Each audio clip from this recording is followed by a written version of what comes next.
Hello, and welcome to the ATF cast. That's anything that fires. Here we discuss science, firearms, the day-to-day, and, whether you like it or not, we sure don't, politics. The bounds are unscribed, the beliefs full of dis, and the bifocals simply unacceptable. We're a pinch of a lava, a heaping cup of I don't know what the fuck is going on, and something, I messed up the intro. So, welcome to our delayed Friday evening cast. We couldn't do Wednesday because I was a little sick, hacking and coughing, and this and that. But here we are now. That's about what I sounded like. Yep. I tried to do a little bit of intro looping music. Fucked that up. Fucked up the intro. So looks like we are doing well. Yeah, it's off to a roaring start. Absolutely. How you doing, Pa? Doing good, Sonny boy. How are you? Not too bad. It's kind of cold and a little bit of flurries out there, but kind of used to that here in the Ohio land. Yeah, well, you look cozy. You know, I am. I got the warming blue light cascading from the corner of the room. I got a, cozy little button up here. I got some comments trickling in. Our favorite regular, Shooting Gallery New England. Hey. Hey. Good to see ya. Hope your Friday's going well. Fella. Absolutely. Let's see. What is it? It's February 25th of 2022, and it's day 2 of Russian invasion into Ukraine. How about them apples? Well, it depends on if you like apples. So, not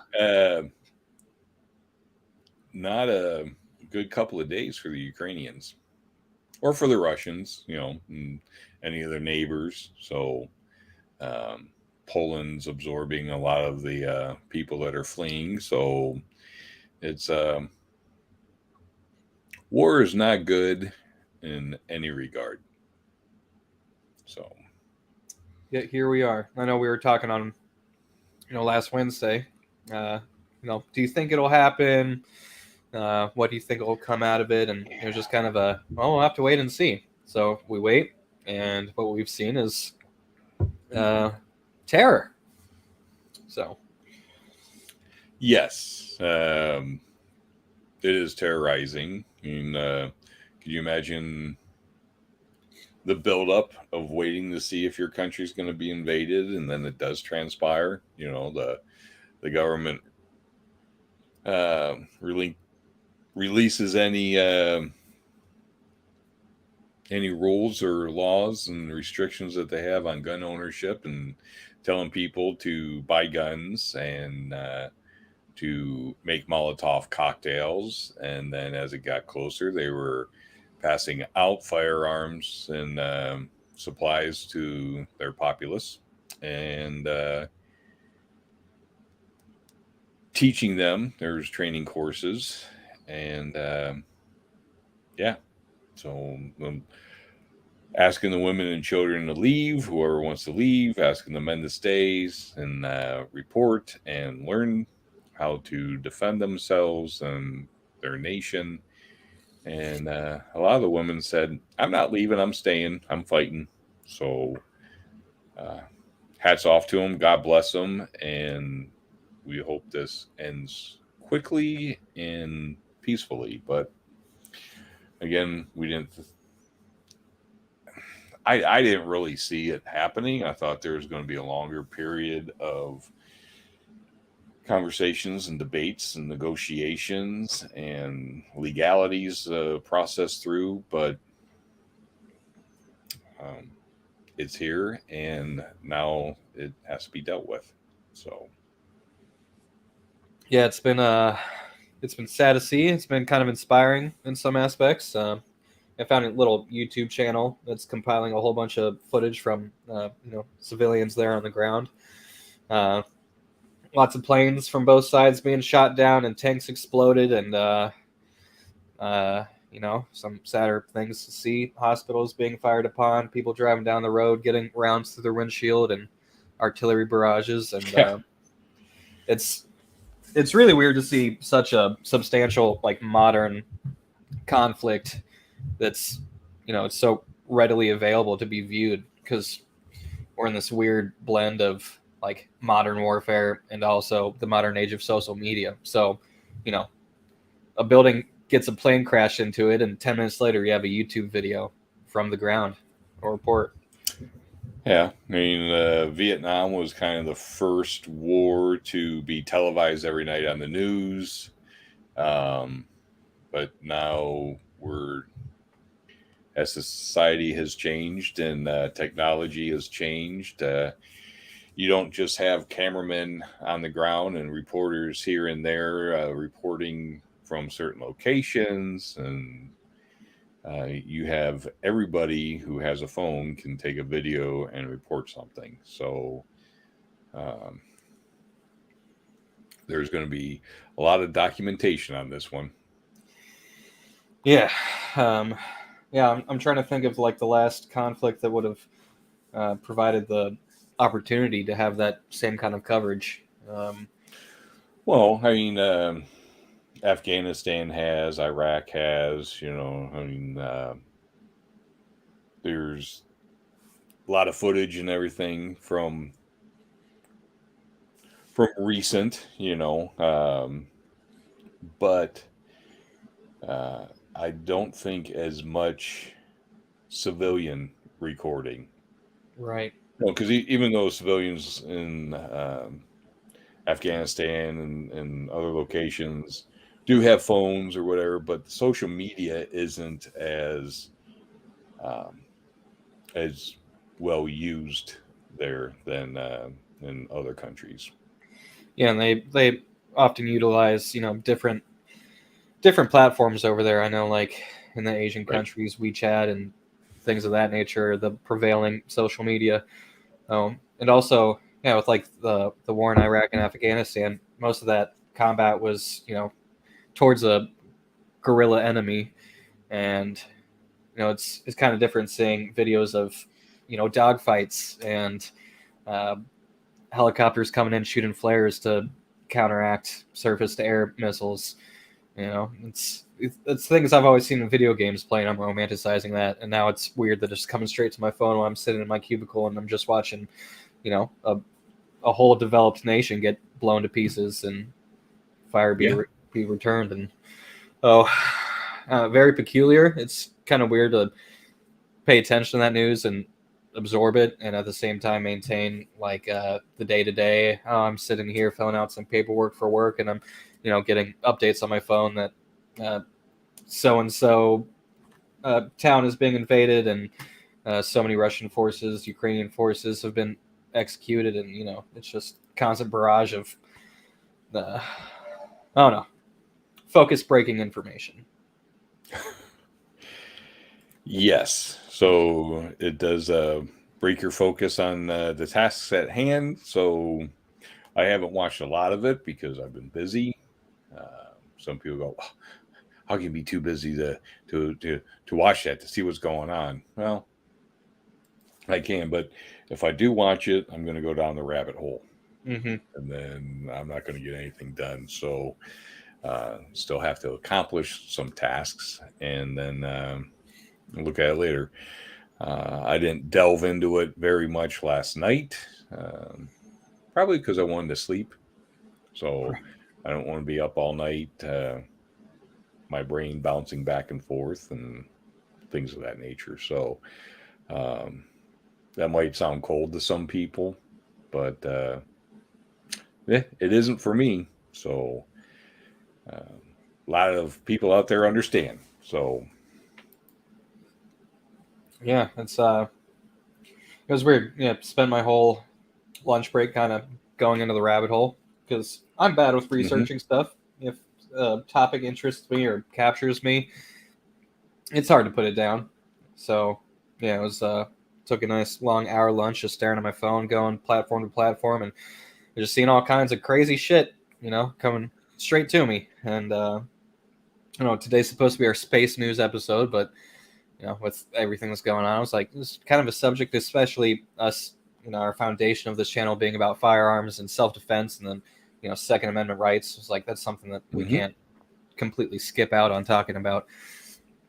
Well, it didn't think of how much it involved space until you brought that up to me, talking about the drama from the International Space Station. Right. So Russia's saying, hey, if you leave those sanctions there, might not be good because, do you really want the International Space Station to drop out of orbit and become a fiery ball on its way to Earth? Could land in America, could land in India, could land, who knows? And it's like, what? So delve into that a little bit more. And I didn't know that Russia was in charge of the navigation. Like, Yeah, shouldn't there be several layers of backup systems and contingency plans for that? It was like, wow, that's a pretty rude threat. Yeah, and so the ISS does kind of have a couple layers of contingency for that. Right. There's reaction wheels, I think, that the U.S. actually built that are kind of in charge of orientation of the ISS and steering in a lot of manners. But the Russian, I think it's the Vesda model, is the primary. Yes. It's primarily used to it. Correct, raise the orbit, because even though you're in space, you still have atmospheric drag to a degree. So the longer you're up there and the larger your object is, slowly it's going to start coming back to Earth. So yeah, they do burns here and there. Pull and everything. Something that's also, not to blame Russia for something, but just one of the intricacies of living up there and maintaining a space station. Just a couple months ago, I believe they actually had a Soyuz attached and, came up for a mission, and their engines just started firing randomly, like in the middle of the night. So the space station did almost a 360 in orbit. It started kind of going out of control. The alarms rang off in the ISS, ground control scrambling to figure out what's going on, try to get the engine shut off. They had to fire a U.S. module's engines to try to counteract the Soyuz rockets. And wow, with too much rotation, it could have turned into, a breaking up the space station or something of that nature. So, yeah, you'd have centrifugal force and pull and everything, and stress fractures, and yeah, it could have been extremely bad. I heard a little bit about that. I didn't follow up on the entire thing. So, right. Thank you for filling me in. You're welcome. And I'm sure some of my information is wrong, because when you start talking about the ISS and intricate orbits and all that, I pay a lot of attention to it, but that shit is, high IQ situations. That's people who just chit chat about trigonometry and stuff, for fun. That's a little bit more into their field. Right. I'm not there. So, but yeah, it was very interesting. I think now most of the kind of Twitter drama that was coming out of the Roscosmos or Russia, towards NASA and the ISS, a lot of it was people that weren't necessarily associated with Roscosmos itself. As far as I could tell, like, the direct communication between NASA and Roscosmos has been very professional and team-based, team-oriented. They both have men up there. They both have put unimaginable amounts of time and effort and finances into maintaining and improving the space station. Right. I think it's a huge stamp of our ability to work together in the last so many years. I think the ISS has been continually occupied for 20-something years now. And yep, it'll definitely be sad to see that degrade, due to the actions of the Russian military. Yes. So hopefully their space group doesn't pull too much into the politics and everything, because hopefully the cosmonauts and the astronauts, so far, they've been working very well together. I'm sure there's not like bad blood between them, and so hopefully there's not a cussing match or whatever. But it's like, hey, that's messed up. I think it's messed up too. Let's move on, right? So let's just get the job done. They have different goals that are set. They have different responsibilities. Every person on that space station needs to rely on the other individuals that are up there for their life. So, what might be happening on Earth is a topic, but hopefully it doesn't draw them away from their tasks at hand. Yeah, here's the hoping. I know. So I read Mark Kelly's memoir recently. One of the NASA astronauts, like one of the longest spaceflight durations missions on the ISS. He has a twin brother, Scott Kelly, that's also an astronaut.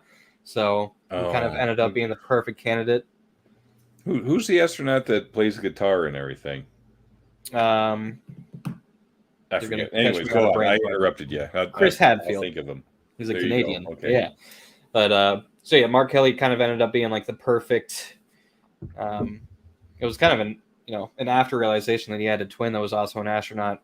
But so he was in space for an entire year, and they utilized that mission to look at the effects of space and directly compare it to, a genetic copy that stayed in a gravity condition for the same amount of time. So they were able to have him come back and look at him versus his brother and see about fluid shifts and, ocular depression and things of that nature. Yeah. Right. But so anyway, your bones are going to get thinner up there, and it's crazy. Yeah, they have to work out for like 2 hours a day to even maintain. They still lose like 15% of their bone density or something. It's insane figures. You start imagining long-term space travel to Mars and whatnot. It's a project they're working on overcoming. But so in reading this, Mark Kelly was a Air Force test pilot, kind of in the overlaps of the Soviet Union era. So back when he was training to be a fighter pilot, he was training on how to fight Russian fighter pilots in Russian planes. And they were preparing in case they were to find Russians in the air and, in combat. So ended up being a test pilot, applied to be an astronaut, got approved, yada, yada, gets up on the space station. And, first he's a shuttle pilot. And I'm going to take a giant circle around the story. But then he had the opportunity to fly up on the Soyuz capsule with 2 Russian cosmonauts. So did a lot of training over in Russia, became great friends with these cosmonauts, learned the Russian language, gained new brothers that are Russians and went up to the space station with them. And, he just made a lot of comments about how weird it was that he was once training to learn how to kill these men that were also former fighter pilots. And now they were shaking hands and relying on each other to maintain their life on the International Space Station going 17,000 miles an hour in space.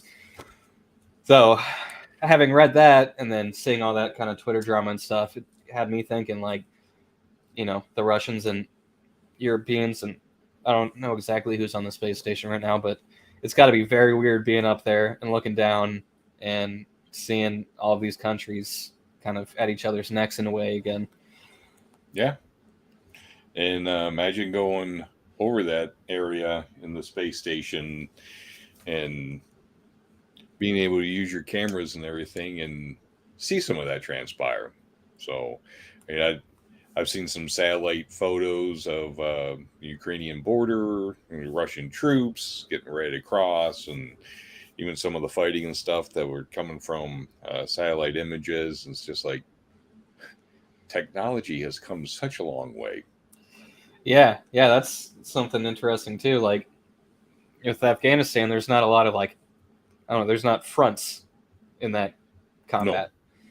So yeah, now to see satellite imagery, 2022 satellites, high resolution, seeing convoys and actual military fronts of fighting. It's like, it's so weird.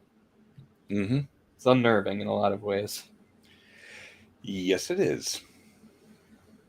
So seeing a lot more ads while I was, on my phone doing things, Instagram or Pinterest or whatever for work, and then seeing a lot more ads for like survival food and survival gear and water purifiers. And it's like, yeah, just the last 2 days, it's probably 100% more, 200% more, right? And they're just It's like, wow. Well, yeah, and that kind of gets you to thinking too. Like, I mean, your brain can go all kinds of crazy places and imagine the potential outcomes of this combat that's currently happening. But if you're to put yourself in like the shoe of a Ukrainian, and you got to start kind of thinking about what you would want to do to prepare for that kind of situation. They're all piling up kind of orderly at banks to try to get cash so that they can, head west through the country or out of the country. Gas stations are running out of fuel. Everybody that's staying to fight are picking up AKs and ammunition and body armor out of the back of trucks. Mm-hmm. And they're being told, make yourself a bunch of Molotov cocktails. It's like, okay, well, they are an effective device, but it's very close quarters. It's only, you have to be within throwing distance to make it work. So that'd be like your commanding officer or whoever saying, fix bayonets. And you're like, huh? Isn't there supposed to be a distance between us? Yeah, you might want to fix bayonets. Distance is now done. So no, we're gonna mix. So scary. I pray for him. It's very troubling. Absolutely, and I'm sure we'll have more updates come Wednesday. But going to try to transition here into a little bit more positive news, catch up on some more of the space information that is kind of gathered. We've been gone from this for a while, and we love talking space. So I don't know, where do you want to start? There's kind of all things to talk about. I don't know. What's the first thing that jumps into your head? Almost always Starship. So that's kind of there's a lot to catch up on, but at the same time, it can be easily covered. Well, when's the next time it's going up? Is it scheduled? We wish. So the FAA has been reviewing their application for a license for many months now. They were originally supposed to be done on Christmas. Mm-hmm. It recently got pushed to like March 28th. So I think it was supposed to be done today, but so another 30 days out. And it really just depends on how that review comes back. It's a environmental review.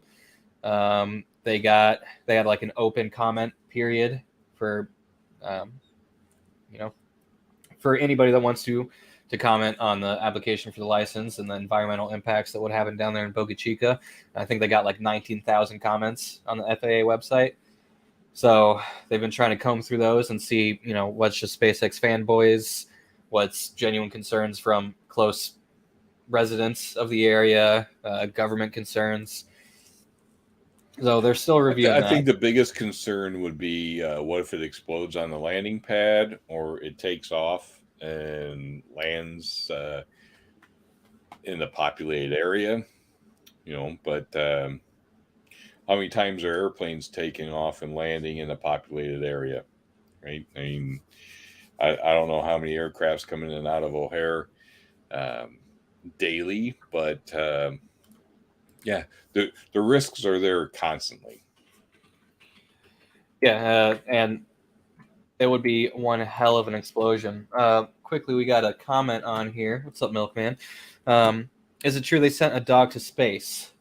So there has been a dog in space. I believe just the one. The Russians sent Laika, the dog, to space in 1957 aboard Sputnik 2. Yep, because some people are saying that Elon Musk found a stray dog and sent it to space to see what it would do. That's the first time hearing of it. Yeah, I doubt if Elon Musk did that because we already have all the reports on what happens to a dog in space, a chimp in space, other animals that are on the space station. Right? They take lab rats and whatnot. So I have plenty of information on that. And if he's eccentric enough to send up his own Tesla with a spacesuit driving it to orbit Mars and Earth until such time that it can no longer maintain that orbit or whatever. I haven't dived into the whether it is true or not, but mainly because I don't think so. Yeah, But I'm pretty certain that didn't happen. they should send fish. That would actually be real interesting. Yeah, how do you have a fish tank? Because water just kind of balls up. I mean, they have. Yeah, that's actually an interesting thought. Thank you. We should Well, if request you Elon sends had one. it on like a centrifugal force, That's true. if I filled a bucket full of water and then I started spinning in a circle and I held my arm straight out, none of the water is going to come out. So there'd have to be something of that nature. Yeah, put it in a synthetic gravity environment. It'd be hard to reach in there and maintain the fish, give it a little food or something. Yeah, because you can't use staples. That'd be rude, right? Yeah. Huh. Interesting. Huh, But yeah, that is so interesting. pretty sure I'm 99.8% certain SpaceX is not sent a dog to space. They spend their time sending satellites and humans to space. I don't think they really need to send a dog for their purposes. Yeah, I think we have enough data and research on the effects of humans, dogs, like I said, the other animals that are up there. I'm gonna look to see if they ever took a fish to space. That's interesting. You got my mind twitching. Let's see. I'm gonna do a quick Google because my mind's itching too. Has a fish ever been to space? I know that there's like space octopus and space whales and stuff, as far as like possible species that are floating through space. I don't know if you ever seen those, but I don't know of a goldfish being in a bag being taken up into the International Space Station. I believe actually, I don't want to read this whole article, but I do believe that there's been a fish and then say like every third word. Just read every third word out loud, and you sound like a politician. Yeah. So we're gonna get an answer on we're gonna do a deep dive on fish in space one of these coming episodes. So we'll touch on this real quick. We're kind of reformatting our ATF cast here. So we're going to do like 2 deep dive episodes a month, focusing on a topic ranging from anything. I think one of the topics we have coming up is going to be, I'll add it to the list. That's a good topic. All right. We're going to have like the metaverse and the simulation. We're going to do like entrepreneurial shit, into chupacabra and shit. Who knows? Ooh. And then we're going to have kind of like a current events episode once a month. That's what this is, current events / space. And then we're going to have like a guest specific episode once a month also. Bring someone on and interview them and have a good time. So if any of our buddies out there listening are interested in coming in and having a chat and getting interviewed again, go ahead and reach out.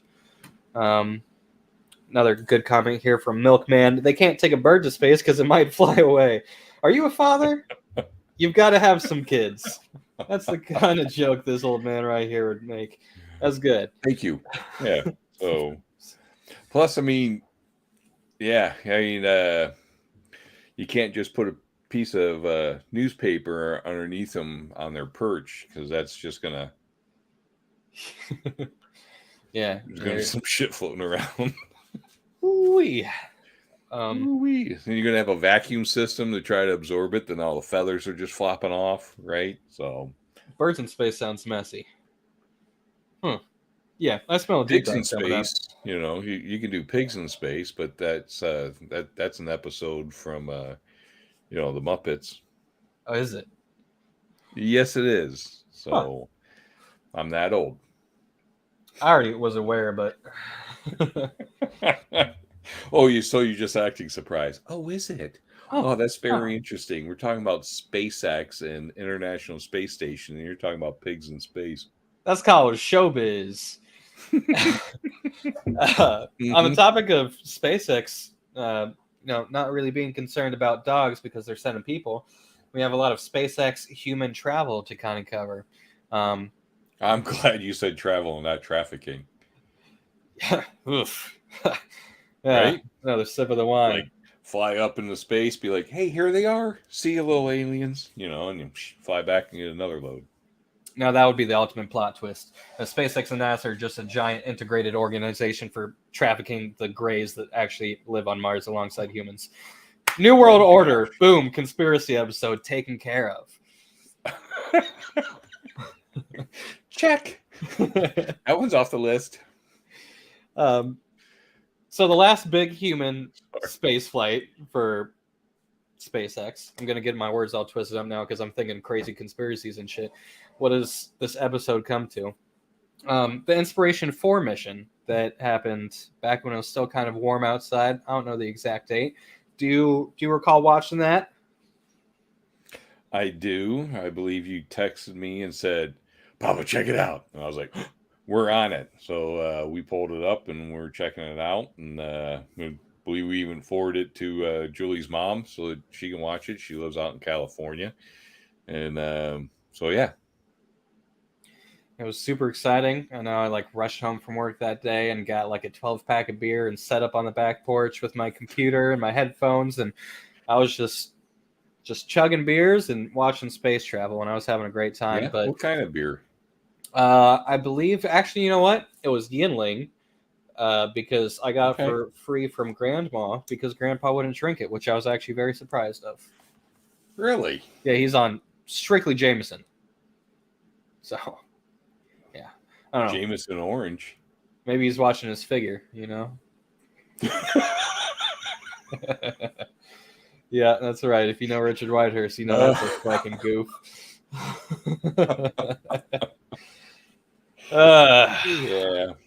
So, yeah, the mission was sweet. So basically, a wealthy man named Jerick Issacman, I believe he was in stocks or technology or yeah, a payment, Or like, both. yeah, a little bit of both. I think he co-founded a payment processing company. So got all this money with his investments and his business ventures, and he thought, you know what, I want to go to space. How do I make that happen? So he bought a flight from SpaceX on their Falcon rocket in their Dragon capsule, and he really kind of wanted to make it special. So he auctioned off a seat, and the winner of that actually couldn't make it, so gave it to his friend. And then he held a contest that was kind of looking for an artist to go to space, and someone that's all these seats were kind of looking for an inspiration. Mm-hmm. So that was gifted to. I have a bad brain, so I'm going to look up all the names of everybody here. So we had Jerick Issacman, and that was the CEO of Shift 4 Payments. So he bought the flight, and he was the commander of the flight. And then the auctioned seat, or the lottery seat, went to Chris Sombrowski, which is the friend of the guy that actually won the auction but couldn't go. So he, I believe, he works for Boeing as an engineer. I just want to say, how do you not go?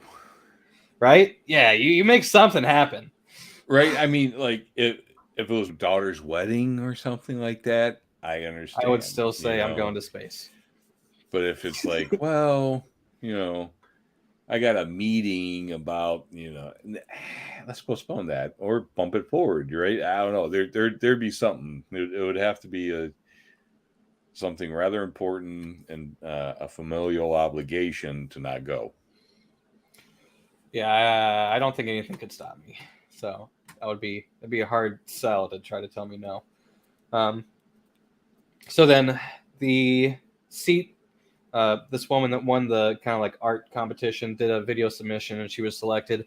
Dr. Cyan Proctor. I believe she's a professor of some sort, I believe. So I'm doing a bad job at kind of giving everybody the the Well, at program. least you didn't say proctor and you assume she was a proctologist or something, right? You're trying to give a little bit better information. Yeah. And then the fourth and final seat was so basically the big surrounding goal of this space flight was to raise money for St. Jude's Children's Cancer Research Hospital. And which I think was awesome. I think that was very sweet of them to do. I agree, and they're still raising money for that. I believe last time I checked, they're over $240 million raised. A lot of people donated lots of big bucks. I think Elon Musk himself even donated like 10 million or something to help further the cause. But they went to St. Jude's and they asked them, do you have anybody in your ranks that you think would be a proper person to sit on our flight and inspire the world? So they did some digging and they found a young woman, Haley Arsenau. She was actually treated as a young child by St. Jude's and ended up beating child leukemia. So, wow. She was then working with St. Jude's, having been treated by them and surviving her cancer, got a job with them later in her life. And they were like, you know what, we think we have just the lady. Went to her and asked her if she'd like to go to space. And like most people, she was like, yes. Yeah, absolutely. So I don't care if you're afraid of heights, you got to go to space. Exactly. It's not like you're going to fall out of the spaceship. It's locked tight. Yeah, look through the portal. Oh, I can't. I might fall. No, you're fine. Go ahead. Yeah, a couple cool points, outside of the crew aspect. So Jared kind of wanted to make some changes to the spacecraft and the mission profile so that it could be extra inspirational on top of the St. Jude's situation. So in place of where they usually put the airlock so that they can dock to the International Space Station, they pulled out the airlock and they placed the largest continuous window to ever fly into space where it would originally go, the airlock. So this giant, thick acrylic dome was behind the nose cone of the Dragon capsule. So they got to go up. They eventually popped open the top, and they had this full, like, panoramic view of the Earth orbiting below them. Wow. Beautiful images. You guys definitely need Did any of them report it being flat, or did they put the dome of glass there to make it look curved? The latter. Yeah, it was a fisheye lens. We're nailing all the conspiracies today. Yeah, absolutely. I mean, the Earth is shaped like a quarter, right? That's why we have the quarter. I mean, that's the whole reason we have change. You know, I mean, we could have made money like marbles, but no, we went with the shape of the Earth. It just makes sense. If you believe in a round Earth, you're an idiot. Makes sense. I see what you did there. Yeah, change. It just makes sense. Damn, I didn't even see what I did there. That's why you're the dad. I know, but yeah. And the other cool point of it was they went to the highest orbit since the mission to repair the Hubble Space Telescope, I believe, on the shuttle. So, I didn't realize that they hit the highest point. Yeah, highest point in like 20 years or whatever it had been. So, right. Okay. And that was the highest orbit that the Dragon had conducted. So, awesome mission. There's a documentary on Netflix. If you haven't seen it, you should go check it out. Okay. It made me cry. Not the inspirational part alone, but I mean the science. You see rockets flying and shit. It kills me every time. Great photography angles on spaceflight. So with that success, Jerick Issacman went back to SpaceX and he's like, I want to buy more flights. I want to be back in space. They're like, we're in the business of making money. No problem, bud. What do you want to do? Basically the short. We need money to be able to do more of our ventures. So yeah, what you want to do? So he went back. Could you imagine being on that flight and then unbuckling yourself and just kind of floating over to the dome so that you can get head and shoulders out of the aircraft virtually, right? So that you can get a full view. Yeah. You know, on a clear night, laying outside and just with no lights around and being able to see an enormous amount of stars is incredible. To be kind of inside that, wow, man, that'd be awesome. Yeah, I can't even imagine that. Think the No, overview you of you'd effects. have goosebumps every day before you even got up there. Yeah, I'd be using the toilet a lot. I'd be shitting my pants, shitting my spacesuit, taking a crap in the fan. You got to suck in the farts one way or another. We're going off the rails today, boys. So we keep trying to get back on track, but it just that's what it's like talking with us. So you're welcome to anything that fires. Episode 14, still a mess.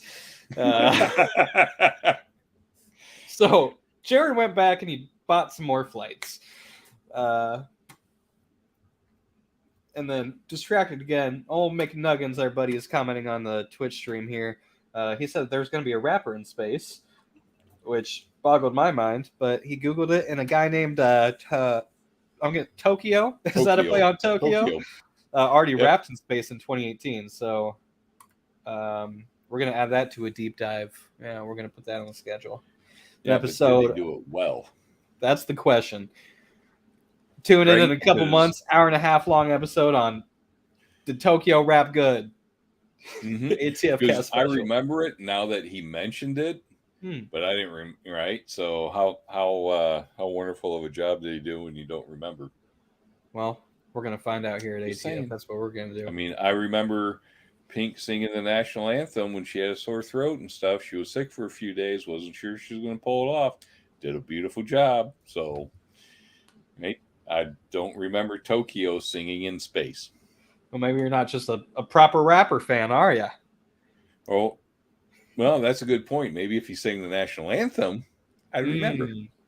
Maybe you'll rap the national anthem. You'd have to do it well. Yeah. I said, I won't start. All right.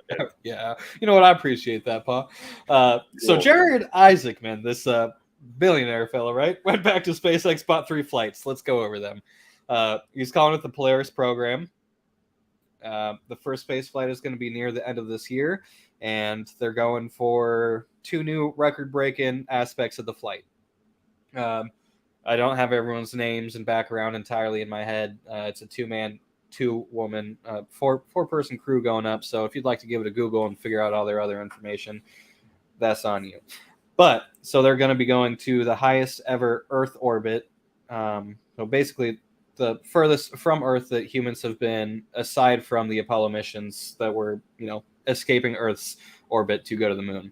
So sustaining the highest orbit. Part of the risk of that is they're going to be in some of the higher concentrated portions of the Van Allen radiation belts. So they're going to be doing some investigation on their bodies to see the effects of the Van Allen radiation belts during long orbit periods on the human body and how that will. Hopefully they have little devices on them to tell them whether they're getting baked from the inside out or not. Yeah, I'm sure they know the risk. Take precautions. Yeah, but they're definitely going to get a dose that's not necessarily recommended for the average person. I'm sure of that. And so, yeah, highest orbit, a little bit of radiation investigation. Now, see, I'm the new Tokyo. I'm rhyming now. But the big mind-blowing aspect of this first Polaris Program spaceflight is the first all-civilian extravehicular activity. So the first civilian spacewalk. They're going to leave the Dragon capsule in the highest orbit, and they're going to float around outside of it, and SpaceX is currently being worked on EVA suit. So first commercial space company to do a spacewalk. First civilian to do a spacewalk.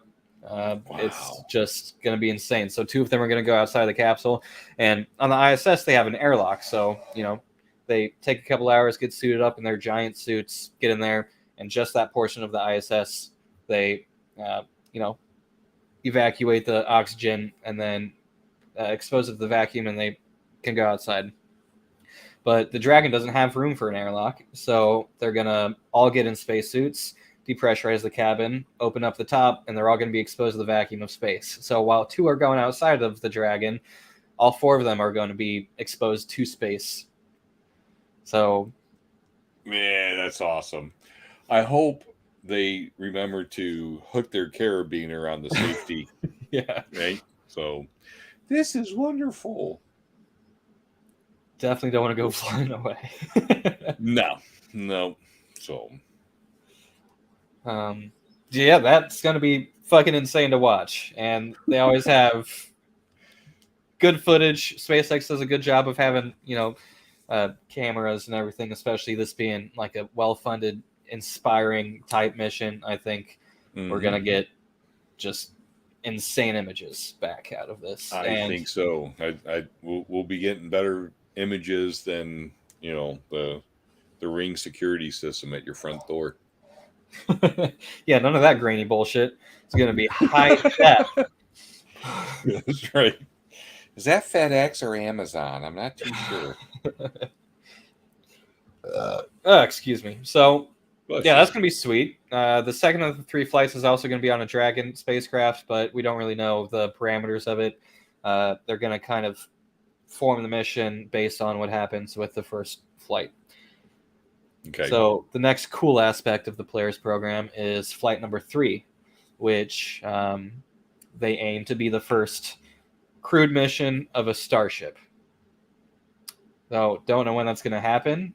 It relies on a lot of tests to validate the Starship design, to put humans inside of it. It's 165 feet, about a 16-story building full of explosives that doesn't parachute back to Earth. It comes in like a skydiver and flips around and lands propulsively, and it's fucking crazy. But so right. Who knows how long of a wait that's going to be, but he has provided the money to SpaceX, requesting to be the first commander of a Starship flight, and so that he will be. Outstanding. Ha! What a world. Yes, what a world. I, growing up, they always said, by 2020, we'll have colonies on Mars and on the moon, and, but. Yeah, what was it like watching the Apollo missions? I'd have you do push-ups, but Uh-huh. Well, watching reruns, it was pretty interesting. That was a good one. That was a good zinger. I like that. Thanks. Yeah. Yeah, but where we are with technology and space exploration and the civilian market doing it, but I don't think that was ever really thought of. Because when they're like, oh yeah, NASA will be able to do this, NASA, right? It was always trying to grow NASA as a larger entity so that they'd be able to do these things. I think it's very impressive that we have some civilians that are going beyond some of that, and not that they don't have to follow regulations, but they don't have all the red tape. They can get to a certain point and say, hey, what about this? Are we okay? Okay, we're good. Okay, we're moving on to the next step. So that's something I didn't ever really think of growing up. You don't think of businesses and stuff when you're a kid, but never really thought of it as in the future, it's just going to be civilian stuff, right? And still just thought it was like NASA and space travel and a rocket would fly up there. Well, it still is, but they're doing some new things with them being able to come back down and land. Like, what the heck? That is awesome. So they don't just have to land in the ocean and get picked up. Yeah, they're going right back to where they launched from. And yeah, on that Starship topic, so they recently, in the last 6 months or so, they've really been developing their what they call stage 0. So their whole launch infrastructure, the launch table that the rocket attaches to blast off from, their giant launch / catching tower. So they built 40-story skyscraper basically of a tower. It's got these crazy arms. They're calling the chopsticks on them, kind of open and close like this, right? So they're utilizing those arms now to pick up the booster and place it on the launch pad, and then pick up the Starship and place it on top of the booster. And eventually their goal is to utilize those same arms to catch the booster. So where traditionally, like the Falcon rocket comes back and primarily lands on a barge in the ocean, under its own power and its own landing legs, comes back and touches down. Right. They don't want to include the landing legs because of how much more weight it would add to the system. So they're going to maintain the ability to launch, a greater payload. And to achieve that goal, they're going to use the arms on this tower to catch the booster as it comes back in. Now, mind you, a nice little hug. Welcome back. Exactly. The booster's 230 foot tall and 30 foot in diameter. Stainless steel. Wow. It's a giant structure. It's going to be the most powerful rocket, basically just the booster itself, to ever blast off. And they're going to take it to space. They're going to turn it around, and they're going to propulsively slow it down and catch it basically exactly where it launched from. Now, phenomenal. SpaceX is good at doing stuff, but even with their Falcon, they had a lot of mishaps, a lot of explosions in the beginning in their testing stages. Now, you can argue that maybe they've taken a lot of those lessons and they're going to have a quicker success with the Starship, but it's still just such an immense and powerful, obscene object, the largest thing to ever fly.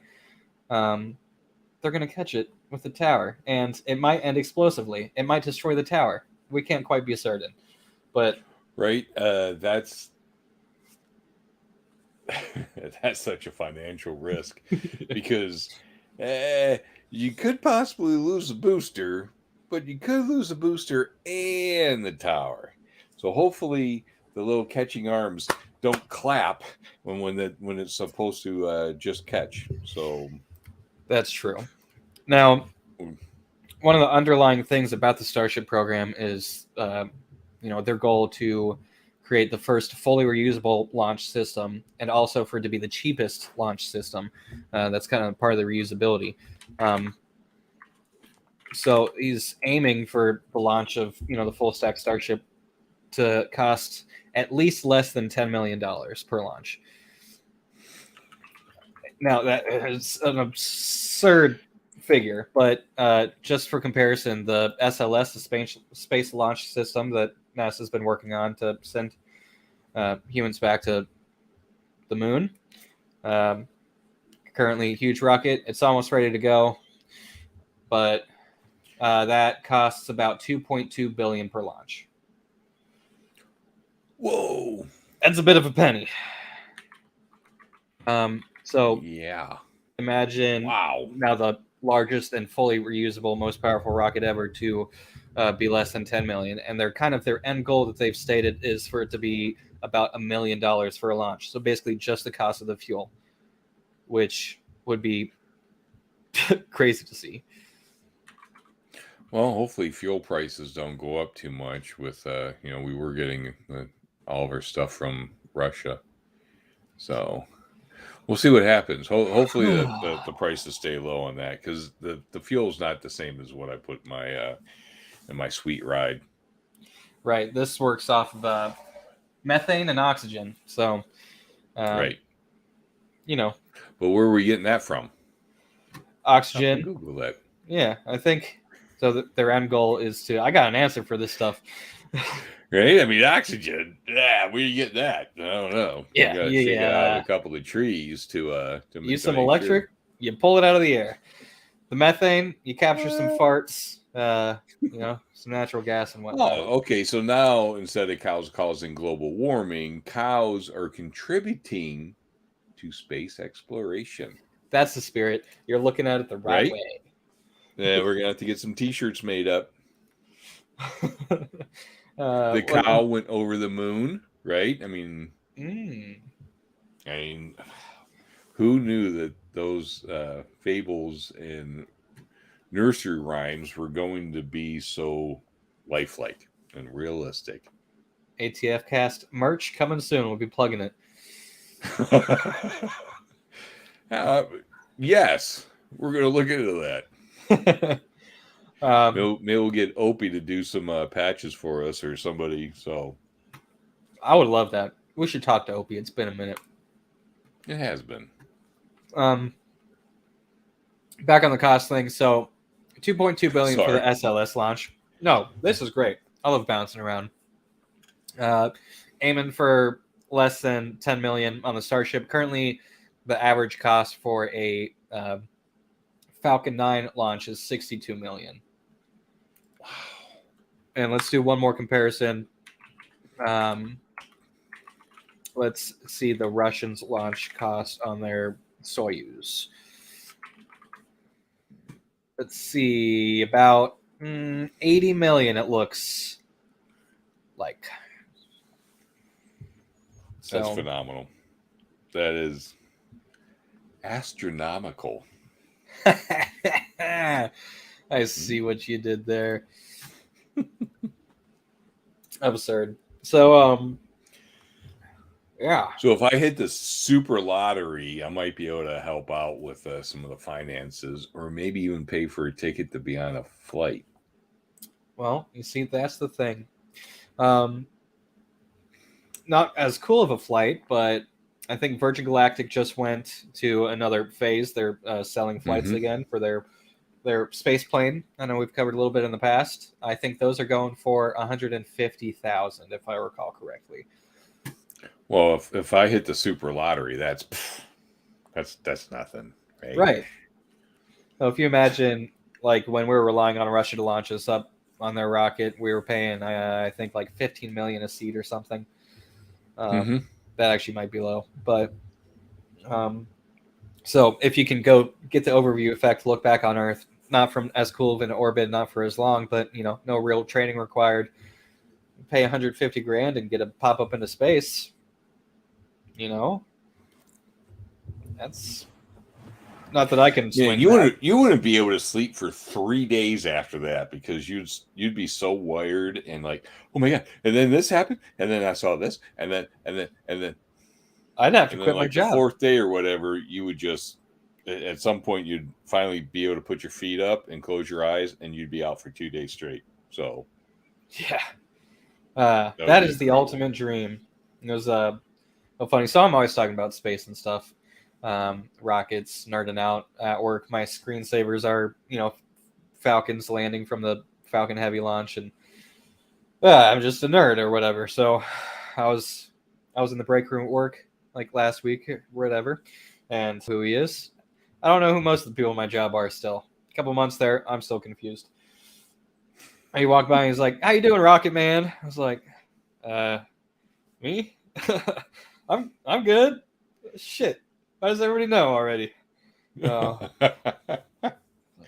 don't know. Maybe it was your SpaceX lunchbox. I just dug that out of storage.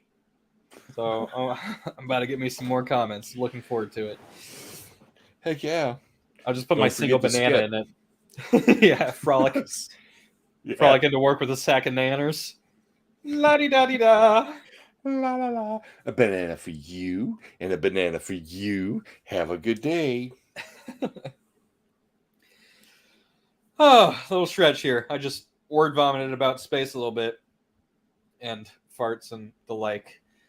Well, farts are funny and they go with pretty much any topic. That they do. I kind of like the way we're structuring the show going forward, because these the news episodes are going to be kind of more laid back and goof around. Our deep dives, we're going to actual research and it's going to be kind of more intense, more consistent information. But yeah, you'll see if my glasses off more because I'll be reading. Yeah. So anyways, yeah,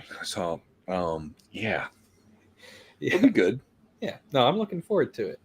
I definitely like to lay back, especially being sick all week. It's nice to have just kind of a new boot goof-free kind of Friday evening. So thanks for those that have tuned in for this nonsense today. That's right. It's Fun thus far. Friday. Yeah. What are your plans for the weekend? You got anything fun going on? Well, we're planning on going to watch the movie Dog with Channing Tatum. So that looks really good. I'm probably going to go to the theater because, it's not on Netflix or anything. So we're planning on going to the theater tomorrow to see that. Haven't been to a theater in forever. Yeah. So I don't even remember the last movie I saw in a theater. And no, it wasn't the first Star Wars. Because anyways, I did see the very first Star Wars in theater. Now that dates you. How was that? It was awesome. So my dad took myself and my two brothers, and we went and saw Star Wars. So, I got to know a little more. No, hold on. What? Tell me more about this first Star Wars experience. I got a couple people that would really like to know. Well, imagine you're sitting in the seat. Give me all the deets. You're sitting in the seat. My dad's to my left. My brother Steve is to my right. And then my brother Carl is the farthest one over. And that's probably because he's like a Riddling kid still and, rock star or whatever. But yeah, I was the youngest. So I was between the oldest and my dad and had popcorn and just, wow. It started and I'll never forget the... right? Everybody knows the beginning. You know how it goes. Sorry. But I feel like I was kind of even pressed back into my seat a little bit just because of that. And then all the words just start going. And I'm trying to read real fast. My dad kind of leaned over and he read it to me, and I was still staring at every single word, but my dad's voice was what I heard instead of my own reading. So it was a good memory. It was just started straight off with excitement. And it was extremely exhilarating. Still, you're like, oh my gosh, what's going on? When you're a little kid, you don't know exactly, right? So yeah, it was neat. And then Vader walks in, right? First time you see him, it's like, and right away he's the bad guy. It was like, whoa. So quite an experience because I remember all of it to the day. So even remember climbing into the station wagon after. So wow. Because I was all the way in the back of this station wagon and I was picturing being Luke Skywalker blasting at, TIE fighters and things. So yeah, it was a good time. A lot of great memories. Perfect. Thank you for that detour. Wow. Oh, you're welcome. Yeah. Wow. Thanks for bringing back those memories. That was a great question. Thank you. So you haven't been to the theater since then, and you're going to see Dog this weekend. No, I saw E.T., so... I think I remember that. Was I there? I don't have as good of a memory as you do. No, yeah, you... I was still a kid. But, no, man, I don't know if it was Guardians of the Galaxy. That might have been the last movie we saw in the theater. I don't know. I'll have to ponder that some more and ask a few questions and see what I can find out. But yeah, it has been a while. So we're planning on seeing Dog with Channing Tatum and the dog. I forget the dog's name. But it looks like an excellent movie. And then Sunday, we're planning on hanging out with Grandma Halava and upgrade her from her flip phone to a smarter phone.